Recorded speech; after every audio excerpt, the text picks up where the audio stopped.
चलो हो गया, चलो मेरे वाले में चला दो। ये लो कमेंट दिखाओ, ठीक है। करना चाहते हो तो रास्ता निकाल लोगे। लो अच्छा इसमें चला दिया क्या? नमस्कार। तेरा फोन ले बैठा था मैं। दिनेश सोलंकी फूल भेजे है ये तू, बढ़िया ले लिया। सर दूरीना पर इंडियन हिस्ट्री बंद क्यों कर दी? कब कर दी? आज अभी तो लेके आया हूँ, गुप्त काल करवा के आया हूँ। चल रही है जेबी टॉय चल रही है। 2 दिन तो छुट्टी थी ना। अगर तुम सच में कुछ करना चाहते हो चलो 1 के होते ही जल्दी से हो जाते हैं 1 के, फिर अपन पढ़ाना शुरू करेंगे। इंपॉर्टेंट टॉपिक भी है और बताएंगे पुलिस में क्या प्रश्न आया था, कैसे आए थे, वो सारे बता देंगे। और ये टॉपिक जो है आज का, ये रीट में भी लगता है, सब में ही लगता है। ये फर्स्ट एड में लगता है, रीट में लगता है, पुलिस पटवार सब में आता है, चाहे दिल्ली पुलिस हो, सब में आता है। अच्छा हो गए 1 के, चलो शुरू करते हैं। अब मैं कमेंट नहीं देखूंगा और अब मैं शुरू करता हूं। क्या चल रहा है अपना? चाहे तो मैं इसे भक्ति काल नाम दे देता हूं। यार बहुत आवाज आ रही है, गेट बंद करो यार। और या फिर इन्हें संत या संप्रदाय नाम दे देता हूं मैं, एक ही बात है। ये एक ऐसा टॉपिक है जो हर एग्जाम में आता है। और पीछे इससे पीछे वाली राजस्थान पुलिस में तो बड़ा टफ आया था, उसने 4 नाम दे दिए थे, कबीर, तुलसीदास, रेदास, ऐसे 4 संतों के नाम देके और उनका कर्म पूछ लिया था कि पहले किसका जन्म हुआ, बाद में किसका जन्म हुआ, इस तरीके से थे। तो बड़ा ही इंपॉर्टेंट टॉपिक है। तो सबसे पहले तो हम बात करते हैं कि हम भक्ति करते क्यों है भाई, कारण क्या है भक्ति? तो सीधा सा कारण है जीवन मरण के लफड़ा छुड़वाने के लिए कर रहे हैं। यानी भक्ति जो की जाती है वो मोक्ष प्राप्ति के लिए की जाती है। मोक्ष क्या होता है? मोक्ष होता है, कहते हैं कि आदमी 84,000 योनियों में भटकता है, ये वो, इस मोक्ष से आपको पीछा छुड़ाना है। बार बार कौन आए यार, इतना लफड़ा कौन करे बार बार आने का? तो एक बार में ही करके पीछा छुड़ाओ ना, तो वो क्या होता है? वो मोक्ष होता है। यानी जन्म मरण का पीछा छुड़ाना ही तो मोक्ष है। तो भाई मोक्ष सर कैसे प्राप्त करें? मोक्ष आप 3 तरीकों से प्राप्त कर सकते हो। 3 प्रकार से आप भक्ति कर सकते हो भगवान की। कौन कौन से प्रकार है सर? पहला है ज्ञान, दूसरा है कर्म और तीसरा है भक्ति। 3 प्रकार की है भाई। सर ज्ञान आपको खुद प्राप्त करना है। अगर आप भगवान की भक्ति करोगे तो इंगला नाड़ी पिंगला नाड़ी से मिल जाएगी, ऐसा कुछ आता है। और जब वो नाड़ी मिल जाती है तब परम ज्ञान की प्राप्ति होती है। तो स्वयं ही ज्ञानी हो जाता है आदमी। जैसे आपने देखा होगा अपने वाल्मीकि जी है, तो वाल्मीकि जी ने भक्ति की और भक्ति से उन्हें ज्ञान प्राप्त हो गया, ना कि किसी को गुरु बनाया उन्होंने। तो वो होता है ज्ञान। यानी आप अगर ध्यान लगाओगे तो आपको ऑटोमेटिक ज्ञान हो जाएगा, वो होता है ज्ञान। यानी इसमें आपको स्वयं ही भगवान का ज्ञान प्राप्त करके भक्ति करके और अन्य लोगों तक उस ज्ञान को पहुंचाना है, वो है ज्ञान। पर्सन यहां से कोई पुटअप नहीं होता है, आगे चलेंगे। अभी पर्सन पुटअप नहीं, अभी भूमिका बना रहा हूं मैं। और इसके बाद में है कर्म। अच्छे कर्म करो। अगर अच्छे कर्म करोगे तो फिर आपको मोक्ष की प्राप्ति होगी। और भगवान कृष्ण भी श्रीमद् भागवत गीता में किसको महत्व देते हैं कि हे पार्थ, हे अर्जुन, हे सव्यसाची, हे गांडी, हे गुडाकेश, हे धनंजय, हे अर्जुन, कर्म करो। तो उसमें भी उन्होंने किसको महत्व दिए? कर्म को। तीसरा जो अपना प्रकार है वो है भक्ति। यानी भक्ति के अंदर क्या करता है? आपको भगवान की पूजा अर्चना वगैरह करनी है। और फिर ये मोक्ष का सबसे इजी तरीका ये है, सबसे सरल तरीका ये है। तो आप जो शाम को भगवान के सामने जो भी करते हो, आरती वगैरह और करते हो, मंदिरों में जाते हो, तो ये सबसे इजी तरीका है और यही सही रहता है, जिससे आप सांसारिक लोग से भी जुड़े रहते हो और भक्ति भावना भी जुड़े रहते हो। तो ये है भक्ति का तीसरा प्रकार। तो यहां से भी किसी प्रकार का कोई पर्सन पुटअप नहीं होता है। चलो फिर आगे चलते हैं। क्या कमेंट आ रहे हैं भाई? 1 मिनट देखता हूं। मोक्ष दोनों मिले भैया, बहुत दोनों मिले। बात तेरी सियाणी है, ठीक है। चलो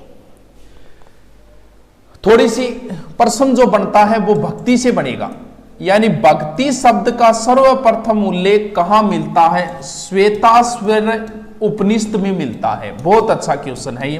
भक्ति शब्द का सर्वप्रथम उल्लेख और भक्ति शब्द का उल्लेख आपको गीता में भी मिलता है। तो कहते हैं कि सबसे पहले जो भक्ति उत्पन्न हुई थी वो दक्षिणी भारत में हुई थी शंकराचार्य के समय, यानी भक्ति उपजी द्रविड़, द्रविड़ का अर्थ है दक्षिण, भक्ति उपजी द्रविड़ उत्तर लाए रामानंद।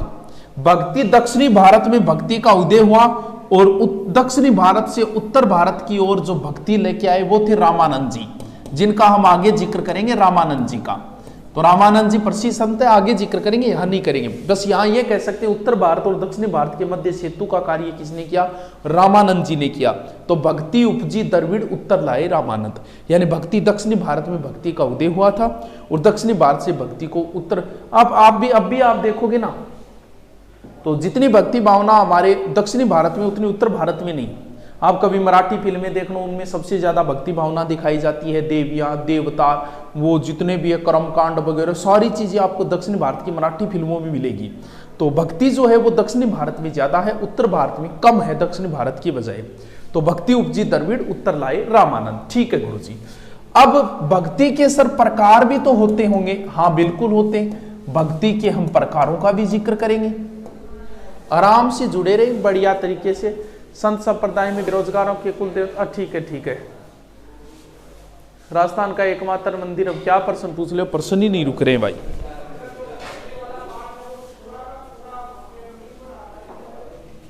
हाँ ऑनलाइन कोर्स के साथ बुक फ्री हो जाएगी मुना। ठीक है करो शुरू। चलो इसमें ज्यादा कमेंटों में ना टाइम खराब करें यार। चलो बाद में होते रहेंगे, लास्ट में आपका कोई कंफ्यूज कोई हो तो ये देखते रहेंगे। देखो भक्ति दो प्रकार की होती है। कौन कौन सी? एक तो भक्ति होती है सगुण। कौन सी? सगुण। एंड सेकंड भक्ति इज निर्गुण। भक्ति दो प्रकार की है, एक सगुण है एक निर्गुण है। इन दोनों से कई बार प्रश्न ऐसे आ जाता है कि निम्न में से सगुण संत है या निम्न में से निर्गुण संत है। तो पहले तो हम इजी तरीके से, इस पे ज्यादा टाइम खराब नहीं करूंगा, मैं एक शब्द में बता दूंगा सगुण क्या है निर्गुण क्या है। तो गुण का अर्थ वैसे तो कोई व्यक्ति सामने जो दिख रहा है वो गुण है। स का अर्थ होता है सामने, और जो सामने दिख रहा है वही तो सगुण है। यानी आप जो भक्ति कर रहे हो ना वो सगुण भक्ति है। आप जैसे भगवान कृष्ण की भक्ति कर रहे हो तो आपको पता है भगवान कृष्ण ऐसे हैं, मोर मुकुट धारण कर रखा है और पैरों को ऐसे कर रखा है, हाथ में चक्र ले रखा है। और आप अगर हनुमान जी की भक्ति करते हो तो हनुमान जी ने हाथ में गोटा ले रखा है। ऐसे ऐसे आपके दिमाग में एक चित्र सेट हो गया कि हनुमान जी ऐसे हैं, विष्णु ऐसे हैं, राम ऐसे हैं, कृष्ण ऐसे हैं। तो आप लोग जो भक्ति करते हो वो सगुण भक्ति है। निर्गुण वो होती है कि जिसमें सिर्फ और सिर्फ आपको कल्पना करनी है कि भगवान तो है और कैसा है वो कल्पना करनी है कि ऐसा होगा, ना कि आप किसी को सामने मंदिर में जाके आप पूजा पाठ करोगे कि ये है देखिए ऐसे हैं। अब ज्यादा निर्गुण भक्ति ज्यादा नहीं चल पाई। क्यों? इसलिए नहीं चल पाई, आपको सीधा मैं एक उदाहरण दूं। जैसे मैं आपसे ये कह दूं कि मेरे गांव में एक लड़की है, बहुत ज्यादा सुंदर है, ये है वो है, क्या आपको उस लड़की से प्रेम हो जाएगा? जाहिर सी बात है नहीं होगा। जब तक आप नहीं देखोगे तो आपको प्रेम कैसे होगा? जब आपको यही नहीं पता कि आपका भगवान है कैसा, तो आपको भाई हाँ इच्छा हो सकती है कि यार गुरुजी कह रहे इतनी सुनिए तो आप देखा, इच्छा हो सकती है।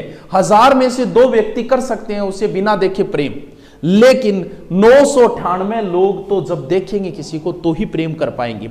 तो ये भक्ति ज्यादा चली है सगुण भक्ति, निर्गुण भक्ति ज्यादा नहीं चली। और एक फिल्म का एक डायलॉग है कि तुम लोग अगर लोगों से अपना धर्म छुड़ाओगे तो लोग तुम्हें अपना धर्म बना लेंगे। और यही बात सत्य है। निर्गुण संतों ने लोगों को बताया कि भगवान निराकार है तो लोगों ने उन्हें ही भगवान मान लिया। जैसे नाथपंथी है, विष्णोई संप्रदाय है, कबीर पंथी है, ये सारे जो थे ना, वो जसनाथ जी है और जाम्बो जी है, कबीर जी है, ये सारे निर्गुण थे। और इन्होंने जब निराकार बताया तो लोगों ने इनको ही भगवान मान लिया। तो यही तो फिल्मी डायलॉग है कि अगर आप किसी को धर्म छुड़वाओगे तो लोग तुम्हें अपना धर्म बनाएंगे। तो निर्गुण जो संत है ना, फिर निर्गुण संत जो थे ना, निर्गुण संतों को मानने वालों की एक अलग शाखाएं बढ़ती गई। तो सगुण क्या है? सगुण वो है कि जो हमारे सामने दिखे, जैसे कृष्ण राम वगैरह। और निर्गुण वो है कि सिर्फ आपको सोचना है कि आपका भगवान ऐसा है, वो है निर्गुण भक्ति। तो कई बार सीधा सीधा पूछ लेते हैं कि ये संत निर्गुण है या फिर सगुण है। चलो इसका जिक्र हम आगे करेंगे, निर्गुण और सगुण का। ठीक है, बात इतनी समझ में आई। अब आगे चलते हैं। चलो कुछ नाम लिखो तो बाद में आ जाएंगे, निर्गुण और सगुण को बाद में बता दूंगा मैं एक बार। हाँ, अगर इनका डिवाइजेशन करें तो हम आगे भी डिवाइजेशन कर सकते हैं अगर आप चाहो तो। जैसे सगुण की भी दो शाखाएं कर सकते हैं हम, एक रामाश्रयी यानी जो राम को मानने वाले हैं जैसे तुलसीदास, और एक कृष्णाश्रयी यानी कृष्ण को मानने वाले हैं जिसमें सूरदास है, मीरा है। ये यानी सगुण भक्ति को भी आगे हम दो पार्टों में बांट सकते हैं। समझ गए बात? सगुण भक्ति को दो भागों में बांटेंगे आगे। तो दो भागों में एक तो हो गई रामाश्रयी शाखा जिसमें तुलसीदास वगैरह, और कृष्णश्रयी, कृष्ण को मानने वाले ज्यादा हुए लोग, राम को मानने वाले गिने चुने लोग ही हुए हैं। चलो ठीक है। और निर्गुण भक्ति है तो निर्गुण का जो मुख्य संत है वो कौन है? निर्गुण में मुख्य संत का नाम आता है तो वो है कबीर जी।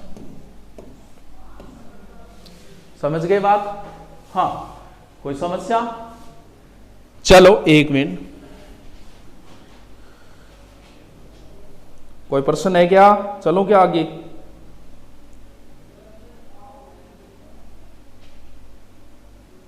अरे के कह भाई बिश्नोई, के बात हुई? कुण के कह दियो तने? हाँ, उनका अलग से जिक्र करेंगे हम। सारे संप्रदाय को, जसनाथ जी का जिक्र करेंगे, जाम्बोज जी का करेंगे, दादूपंथी का करेंगे, तो वो तो हम डीपली जाके फिर हम आगे करेंगे। ठीक है,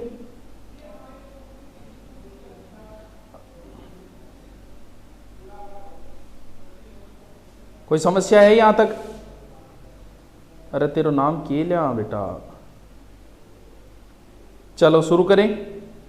चलो यहां तक किसी को कोई समस्या? आसाराम बापू कौन से गुण का था? विजय बडाना। आसाराम बापू वैसे तो कृष्ण बनता था ये। चलो छोड़ो, कभी फिर जिक्र करेंगे बापू का। देखा होगा डांस करता था ये। हाँ, लेकिन वो तो पकड़ा गया, वरना लोग इसे ही बना देते।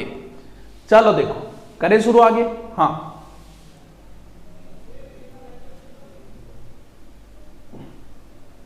हिंदू धर्म हम बात करेंगे पहले हिंदू धर्म का।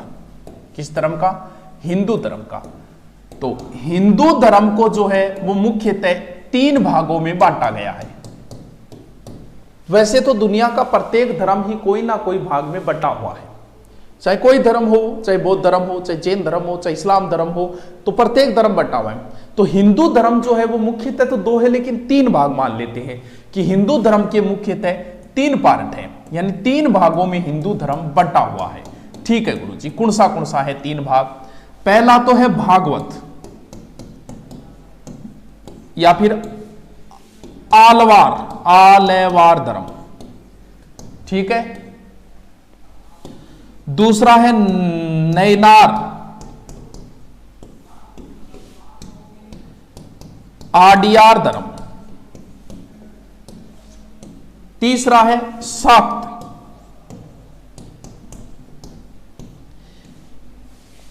कौन कौन से? भागवत का मतलब भागवत भगवान कृष्ण का जिक्र है। इसका मतलब कृष्ण किनके अवतार थे? विष्णु के अवतार थे। विष्णु अलग जिक्र करेंगे इनका। विष्णु के अवतारों को मानने वाले भागवत या आलवार धर्म है।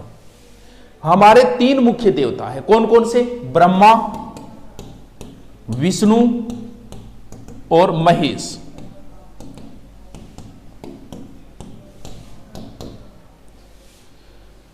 अगर हम सही देखें तो हमारे तीन देवताओं में सिर्फ एक ही देवता अवतार लेता है।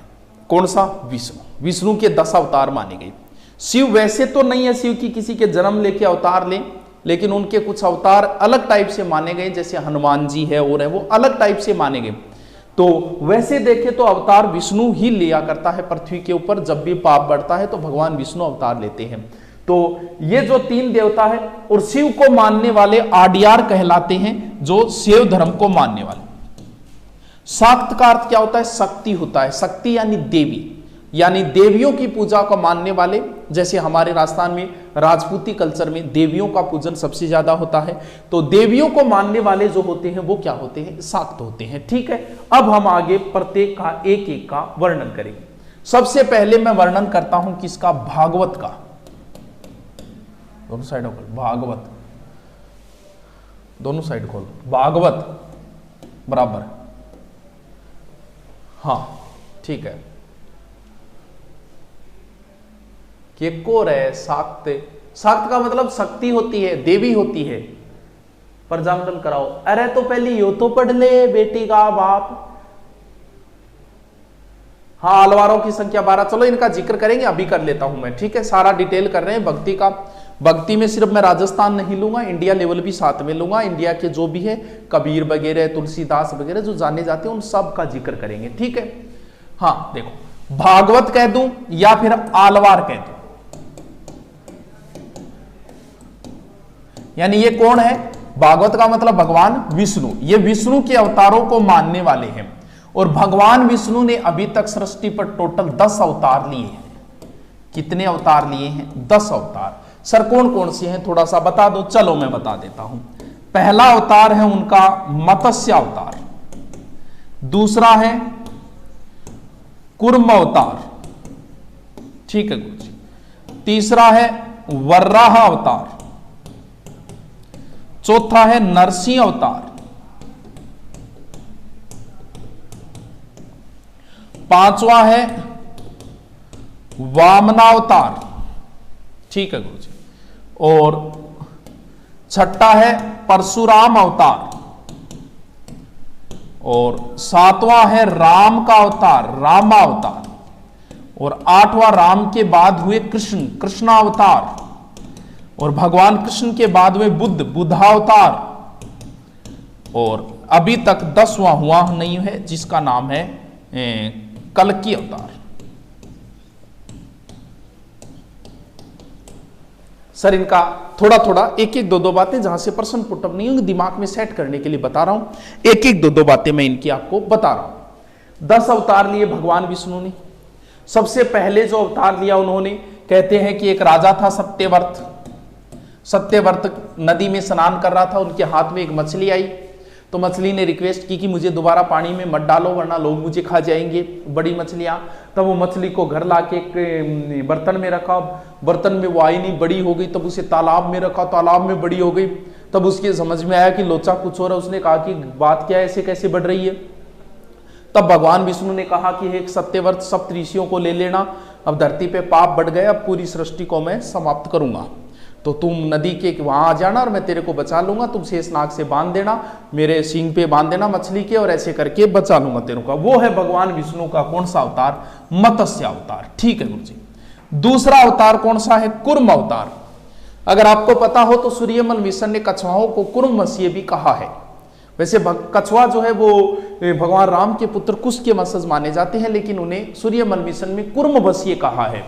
कुर्म क्या है, कुर्म को ये मान लो, कुर्म को कच्छप भी बोल सकता हूं मैं, कच्छप अवतार। यानी भगवान विष्णु ने समुद्र मंथन के समय कछुए का अवतार लिया था। मंदराचल पर्वत को और ला रहे थे, तो समुद्र में मंदराचल पर्वत डूबने लग गया। तब भगवान विष्णु ने कछुए का रूप धारण किया, कछुए का अवतार लेके मंदराचल पर्वत कछुए के ऊपर रखा गया, फिर उसका मंथन किया गया। वो कौन सा अवतार था, वो कुर्म अवतार था भगवान विष्णु का, ठीक है गुरु जी। वराह अवतार, ये एक राजा हुआ था हिरण्याकश्यप, उस राजा के समय वराह अवतार लिया था भगवान ने। कहते हैं कि ये जो राक्षस था, इसने पृथ्वी को क्या किया, पृथ्वी को ले जाके समुद्र में छुपा दी। तब ब्रह्मा के कहते नाक से, और ये अवतार हुआ वराह अवतार, जिसमें भगवान विष्णु के मुंह के आगे ऐसे 2 सींग निकले हुए। तो भगवान विष्णु ढूंढते हुए पृथ्वी को गए और उस पृथ्वी को अपने सींगों के ऊपर रख के वापस स्थापित की। तो वो अवतार था वराह अवतार। नरसिंह अवतार के बारे में जानते हो, हिरण्यकश्यप और उसके पुत्र प्रहलाद को वो मारा करता था। तो प्रहलाद को बचाने के लिए जो अभी होली आ रही है वो इसी से संबंधित है, क्योंकि हिरण्यकश्यप को एक वरदान भी था, अगर आपको पता हो। तो हिरण्यकश्यप के बारे में ऐसी कहावतें आती है कि उसने कहा कि मैं ना अंदर मरूर, ना बाहर, ना ऊपर, ना नीचे, ना अस्तर, ना शस्त्र।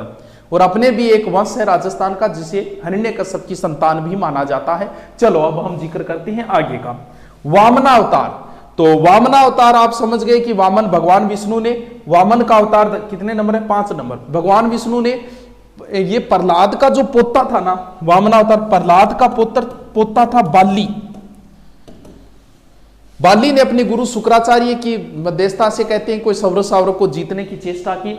तब भगवान विष्णु वामन अवतार धारण करके आए, छोटे से अवतार। उसने कहा कि 3 बीघा, तीन पैरों को मैं रख सकूं, इतनी मुझे जमीन दे दे। शुक्राचार्य समझ गए कि भगवान विष्णु, उन्होंने मना किया कि रहने दे यार, काई का 3 बीघा दे रहा है, तू रहने दे। लेकिन बाली बोला कि दूंगा मैं, बोल ले लो 3 बीघा। तब कहते हैं कि उसने एक पैर से पृथ्वी को और दूसरे पैर से पता नहीं पाताल, और तीसरा पैर कहाँ रखूं, नाप ली मैंने तो पृथ्वी, बोल भी मेरे सर पे रख दो, और कहाँ रखोगे, तो सर पे दबाए दबाते वो भूमिगत हो गया। ऐसी कोई कहानी आती है। तो वो कौन से अवतार है? वो भगवान विष्णु के वामन अवतार है। ठीक है गुरुजी। फिर आपको सबको जानते हो, भगवान परशुराम जो है वो भगवान विष्णु के अवतार माने जाते हैं। इन्होंने वैसे अवतार जो लिया था वो सहस्र बाहु को मारने के लिए लिया था। सहस्र बाहु वो है जिसकी हजारों भुजाएं हैं। तो सहस्र बाहु को मारने के लिए, वैसे राम और राम जो अवतार हुआ है उस समय परशुराम जी भी थे। और वो कहानी आती है कि भगवान राम ने जो धनुष तोड़ा था शिव का, तब परशुराम जी आगे क्रोधित हुए। लेकिन उस समय तक परशुराम जी इन चीजों से संन्यास ले चुके थे कि अब मैं युद्ध वगैरह नहीं करूंगा। तो उसके बाद में परशुराम जी के बाद में जो अवतार हुआ है वो राम का अवतार हुआ है, जिन्हें बताने की जरूरत नहीं, सब जानते हो, मर्यादा पुरुषोत्तम नाम से ये प्रसिद्ध है। फिर भगवान कृष्ण का अवतार हुआ, और इन्होंने जो ज्ञान दिया वो है गीता का ज्ञान। यदा यदा ही धर्मस्य ग्लानिर्भवति भारत अभ्युत्थान अधर्मस्य तदा नाम सर्जनाम। तो ये भागवत कथा है जो कभी फिर करेंगे, आज टाइम नहीं है। फिर भगवान बुद्ध भी माने जाते हैं, विष्णु के अवतार। और लास्ट जो अवतार है भगवान विष्णु का वो है कल्कि अवतार, जो अभी तक नहीं हुआ है। जब कलयुग का अंतिम पहर आएगा उस समय बताते हैं कल्कि अवतार होगा। और शास्त्रों में ऐसा लिखा है कि जब बहुत ज्यादा पाप बढ़ जाएगा और बहुत ज्यादा कलयुग का अंतिम पहर जब आएगा, तब कुछ विशेषताएं बताई गई है कि गंगा नदी उस समय पूर्णतः सूख जाएगी, आदि तो सूख गई। और उसके बाद जब कलयुग का अंतिम पहर आएगा तो गायें दूध देना बंद कर देगी, लगभग बंद कर दिया। मानव की उम्र मात्र 20 वर्ष रह जाएगी उस समय जब कलयुग का अंतिम पहर आएगा। हम 100 से देखते देखते 60 हो गए, तो ज्यादा टाइम नहीं लगेगा, 20 साल के भी हम रह जाएंगे। आने वाली पीढ़ियां, जो अभी बहुत टाइम पड़ा है कलयुग के अंतिम पहर में, और उस समय महिलाओं की चलेगी, महिलाएं जितने चाहे विवाह करें। इस तरीके की कुछ कहानियां आती है कि कलयुग का वो अंतिम पहर होगा। तो वो जो कलयुग का अंतिम जो कल्कि अवतार होगा, भगवान विष्णु कहते हैं घोड़े पर बैठ के बड़ी सी तलवार लेके आएंगे और सृष्टि को पूर्णतः नष्ट कर देंगे। तो इस कल्कि का पुराणों में जो लिखा गया कि कल्कि ऐसे घोड़े पर ऐसे आएगा, तो उसके आधार पे स्वाई जय सिंह ने जयपुर में कल्कि का मंदिर बनवाया था। उसमें कोई एक छेद पता नहीं क्या रखा गया कि वो धीरे धीरे भर रहा है, जिस दिन भर जाएगा उस दिन कलयुग आ जाएगा। चलो ठीक है, ये भगवान विष्णु के कितने अवतार है? 10 अवतार है। ठीक है गुरु जी। आगे जिक्र करें 2 नंबर, आगे जो संत है वो है नैनार। ये कौन से है? आड्यार। ठीक है, ये वो है जो भगवान शिव के अवतारों को मानते हैं। वैसे तो अवतार विष्णु ही लेते हैं, लेकिन माना गया है। और इसका उदय वैसे देखें तो सूंग व सातवान वंश के समय प्रारंभ हुआ था।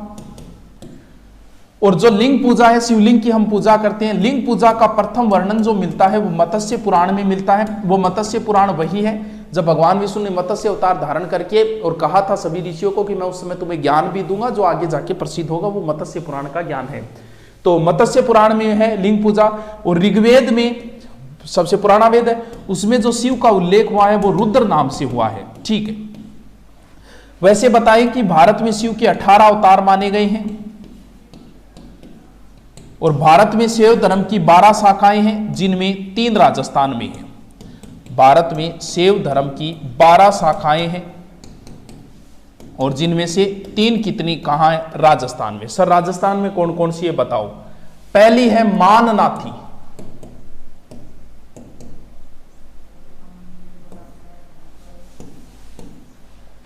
एक मिनट में देख लेता हूं, किसी की कोई कंफ्यूज हो।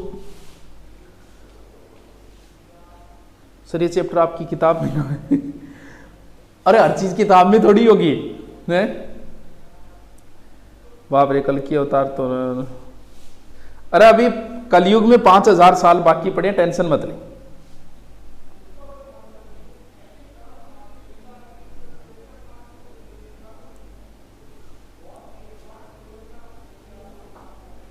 कौन जाने कब मौत का पैगाम आ जाए। अरे शायर तेरी की बात है। चलो करते हैं, कोई बात नहीं, कोई क्वेश्चन नहीं आए। चलो देखो, हाँ, क्या चल रहा था? माननाथी। दूसरी है राजस्थान में जो शाखा है वो है वैराग्यनाथी। और तीसरे हम सीधे कह सकते हैं नाथ। देखो, जोधपुर का एक राजा हुआ था जिसे सन्यासी राजा कहा जाता है, जिसका नाम था मानसिंह, जिसके समय गिंगोली का युद्ध हुआ था कृष्णा कुमारी को लेकर। मानसिंह उस समय जालोर दुर्ग में था और वहीं देव आयसनाथ थे। तो जालोर दुर्ग को जोधपुर सेना ने घेर लिया था। तब देव आयसनाथ ने कहा कि कुछ दिन खाली मत कर, तू राजा बनेगा। और संयोग ऐसा बैठा कि मानसिंह का भाई भीम सिंह, जिसका कृष्णा कुमारी के साथ रिश्ता था, भीम सिंह मारा गया। कोई उत्तराधिकारी था नहीं, तो मानसिंह मर गया। तो मानसिंह बोला, गुरुजी अब तो थारी चलेगी जोधपुर में, थारा कहना है फिर मैं चलूंगा। तो मानसिंह जब राजा बना, राजा बनने के बाद उसने सबसे पहले एक मंदिर बनवाया, महामंदिर। जोधपुर में महामंदिर बनवा के और फिर अपने गुरु को बुलाया, देव आयसनाथ को। देव आयसनाथ जब जोधपुर में आने वाले थे तब स्वयं मानसिंह उनके स्वागत के लिए गया और महामंदिर जो है वो उनका प्रधान बना दिया गया, किनको? देव आयसनाथ को। लेकिन जोधपुर में ज्यादा इन्हीं की चला करती थी, इन्हीं के कहने पे मानसिंह कार्य करता था, तो लोग नाराज भी हो गए। तो अब अमीर खां पिंडारी वगैरह के सहयोग से देव आयसनाथ को मरवा दिया गया। तब इस महामंदिर पर इनके भाई ने अधिकार कर लिया। तो इनका एक बेटा था देव आयसनाथ का, लाडूनाथ, वो बोला मुझे भी कोई व्यवस्था करो, मैं कहां जाऊं। तब मानसिंह ने एक दूसरा मंदिर भी बनवाया था जिसे उदयनाथ मंदिर बोलते हैं। लेकिन एग्जाम में जो प्रश्न आया कि नाथ संप्रदाय का प्रमुख केंद्र कहां है, तो ध्यान रखना, नाथ संप्रदाय का प्रमुख केंद्र महामंदिर जोधपुर में है, जो किसने बनवाया था? मानसिंह ने बनवाया था। ठीक है गुरुजी। फिर है वैराग्यनाथी। इसके जो मैन माने तो वो भर्तरी को माना जाता है और प्रधान पीठ है वो राताडुंगा के अंदर है इसकी। भर्तरी जो है वो उज्जैन के राजा थे और किसी वजह से कहते हैं कि पिंगला के साथ बात बिगड़ गई थी। जैसे भी कोई पिंगला के बारे में कोई स्टोरी का पता चला और वो वहां से उज्जैन से छोड़ के आ गए थे अलवर के अंदर। राजस्थान में भर्तरी ने अलवर में तपस्या की थी। भर्तरी का जो प्रसिद्ध मंदिर है वो अलवर के अंदर है, जो कनफटे नाथों की शरणस्थली है। ये पूछा था कनफटे नाथों का प्रमुख केंद्र कहाँ है, तो सर कनफटे नाथ क्या होते हैं? कानों में जो बड़े बड़े पहन लेते हैं, तो आप अपनी दादी को देखना, अगर कानों में ज्यादा वजन वाले पहन रखे तो धीरे धीरे कानों में छेद हो जाता है। तो ये बड़े बड़े पहनते कानों में तो धीरे धीरे छेद हो जाते, कान फट जाते हैं, तो उन्हें कनफटे नाथ कहने लग जाते हैं। तो कनफटे नाथ है वो भर्तरी को मानने वाले, जिन्हें अलवर में, और वैसे भर्तरी का गुफा भी है पुष्कर में। भर्तरी मंदिर जो है वो कहाँ हो गया? अलवर के अंदर, सरिस्का भेड़। ये नवीन शाखा है और स्थापना जो की गई थी वो नाथ मुनि द्वारा की गई थी। नाथ मुनि के बाद जो प्रसिद्ध हुए वो मत्स्येंद्रनाथ हुए, मत्स्येंद्रनाथ। और मत्स्येंद्रनाथ के दो शिष्य हुए। किसके? मत्स्येंद्रनाथ के। अगर आपसे पूछ ले, चलो अभी बताता हूं। मत्स्येंद्रनाथ के दो शिष्य हुए। एक तो उनके प्रसिद्ध शिष्य थे गोरखनाथ और दूसरे थे जालंधरनाथ।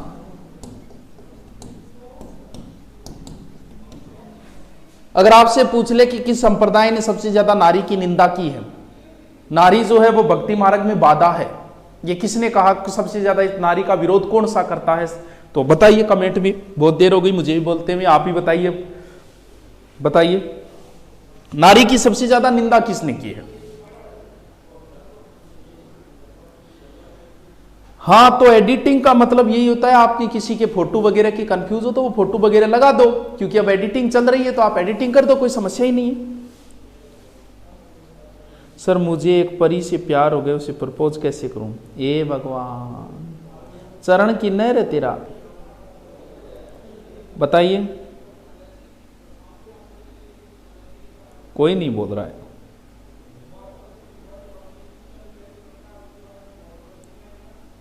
चलो कोई नहीं, नाथ है बिल्कुल। नाथ संप्रदाय ने नारी की सबसे ज्यादा निंदा की है। चल देखो, एक तो गोरखनाथ है और गोरखनाथ ने कौन सा योग चलाया था? हठ योग, बहुत प्रसिद्ध है भाई हठ योग। और जालंधरनाथ है, इनकी जो प्रधान पीठ है वो जालोर के अंदर है। जालोर में इन्होंने नाथ पीठ की स्थापना की थी। सर हठ योग क्या होता है? हठ का अर्थ होता है जिद। अगर आप भगवान को प्राप्त करना चाहते हो तो जिद पे अड़ जाओ।